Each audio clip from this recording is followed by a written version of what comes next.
The sun rose gently over the small town of Maplewood, painting the sky in soft orange and pink. Birds sang from the trees, and the sound of sprinklers filled the air. In a quiet little house on Oak Street, a boy named Ethan was still fast asleep. His alarm had gone off 3 times already, but he kept turning it off, telling himself he'd get up in 5 more minutes. Those 5 minutes turned into 30. Then an hour. By the time Ethan finally opened his eyes, the sun was already high. He looked at the clock and gasped. He was late, again. He jumped out of bed, ran to the bathroom, and brushed his teeth while trying to put on his shoes. His backpack was half-zipped, his hair was a mess. And his breakfast sat untouched on the kitchen table. His mother sighed softly as she watched him rush out the door. "Ethan, one day you'll learn," she said, shaking her head. "Time doesn't wait for anyone." Ethan barely heard her as he sprinted toward the bus stop. But the bus was gone. It had left 2 minutes ago. He sat down on the sidewalk, breathing heavily, staring at the empty road. For the first time that morning, everything went silent. He felt a strange heaviness in his chest. He had missed the bus before, but today felt different. Today was the day of his science project presentation. He had worked on it for weeks, and now he wouldn't even get the chance to show it. As he walked slowly back home, he saw Mr. Thompson, his elderly neighbor, watering the flowers in his yard. The old man smiled kindly. "Missed the bus again, Ethan?" Ethan nodded, embarrassed. Mr. Thompson chuckled softly. "You know, when I was your age, I used to waste time too. I thought I had all the time in the world. But time is like water, my boy, it slips through your fingers when you're not paying attention." Ethan frowned. "But it's just one day." The old man leaned on his cane and looked at the sky. "That's how I used to think. One day became a week. A week became a year. And before I knew it, I was wondering where all my dreams had gone." Ethan didn't know what to say. The word stayed with him as he walked back home. He sat by the window, staring at the sky, and whispered to himself, "Maybe I do waste time." The day passed slowly. He had to call his teacher and explain what happened. She listened patiently but said, "Ethan, we can't turn back time. You'll have to present next week. But remember, being on time is part of success." That night, Ethan couldn't sleep.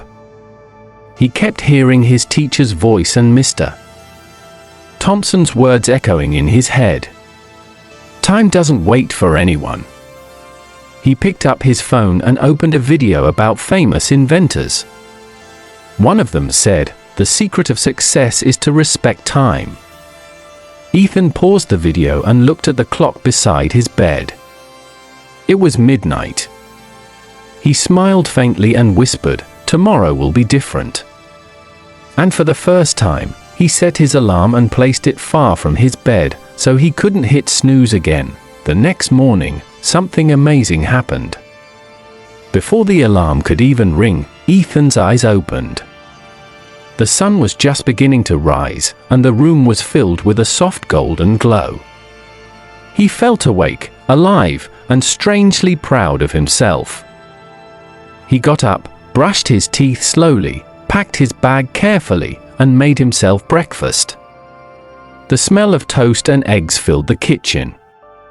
His mother walked in, surprised. "Ethan? You're up early?" He smiled. "I didn't want time to leave me behind today." She laughed softly, but there was pride in her eyes. "That's my boy." When he stepped outside, the air felt fresh, and for the first time, he noticed how beautiful the morning really was, the dew on the grass, the sound of the birds, the soft rhythm of the town waking up. The bus arrived right on time, and Ethan climbed aboard with a wide smile. He felt like the day was his friend now, not his enemy. Throughout the week, he kept his promise. He woke up early every morning, did his homework on time, and even helped his mother with chores. Slowly, his teacher began to notice the change. "Ethan," she said one day after class, "you seem different lately. More focused.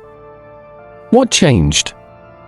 Ethan thought for a moment and replied, "I realized that time is like a friend who walks beside you. But if you ignore it, it walks faster and leaves you behind." The teacher smiled warmly. "That's a wise thought, Ethan." The following week, when the day of his science presentation finally came, Ethan was ready. He stood in front of the class with confidence and shared his project about renewable energy. Every word he spoke was clear and full of life. When he finished, his classmates clapped loudly. After school, as he walked home, he saw Mr. Thompson again, sitting on his porch. The old man waved. "Ah, you look like a young man who's learned something." Ethan grinned. "You were right, Mr. Thompson. Time really is like water. But now I try to hold it carefully." The old man chuckled. "Good. Remember that lesson, and it'll take you far." Ethan nodded, feeling the weight of the words sink deep into his heart. That night, he wrote in his notebook, "Every minute is a chance to change your life." Years later, when Ethan became an adult, he often shared that same story with others. He would say, "The day I stopped wasting time was the day my life began." And when people asked him what the secret of his success was, he always smiled and said, "I learned the value of time." If you're listening to this story, maybe you're like Ethan once was, putting things off for later, saying "I'll do it tomorrow." But tomorrow is never guaranteed. The moment you have right now is your real gift. Use it. Shape it. Don't let it slip away, because once time leaves, it never comes back. I share stories like this every day to help you learn English and stay motivated. Subscribe so you don't miss the next one.